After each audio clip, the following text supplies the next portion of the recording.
தென் ஆப்பிரிக்காவின் முன்னாள் ஜனாதிபதி நெல்சன் மண்டேலா அவர்கள் கூறியது: பல கட்ட போராட்டங்களுக்கு பிறகு நான் ஜனாதிபதியாக பொறுப்பேற்றேன். நான் ஆட்சிக்கு வந்த பிறகு நானும் என்னோடு கூட பொறுப்பில் இருக்கும் சிலரோடு மதிய உணவு உண்பதற்காக ஒரு ஹோட்டலுக்கு சென்றிருந்தேன்.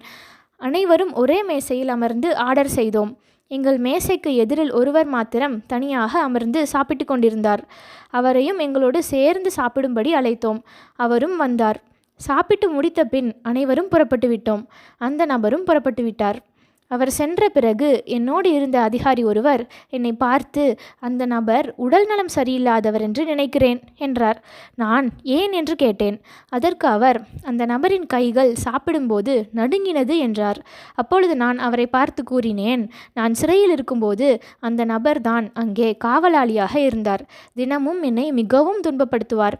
என்னை அடிப்பார்கள். அடித்த பிறகு நான் இவரிடம்தான் தண்ணீர் கேட்பேன். இவர் என் மீது சிறுநீர் கழித்துவிட்டு சென்று விடுவார். இப்பொழுது நான் ஜனாதிபதியாகிவிட்டேன். ஆதலால் நான் அவரை பழி தீர்த்து கொள்வேனோ என எண்ணி அஞ்சுகிறார்.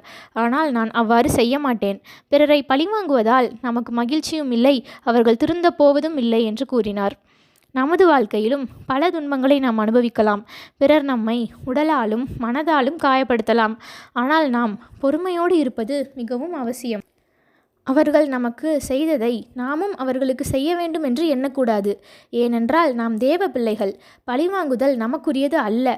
நாம் அமைதியாகவும் பொறுமையாகவும் இருந்தோம் என்றால் தேவன் நமக்காக வழக்காடுவார். தேவனுடைய நீதி வெளிப்படும் வரை நாம் காத்திருக்க வேண்டும். நமக்கு துன்பம் இழைத்தவர்களை பழிவாங்குவதை பார்க்கிலும் அவர்களுக்காக ஜெபம் பண்ணுவதே உத்தமம். இதைத்தான் வேதத்தில் பழிவாங்குதல் எனக்குரியது, நானே பதில் செய்வேன் என்று கர்த்தர் சொல்கிறார்.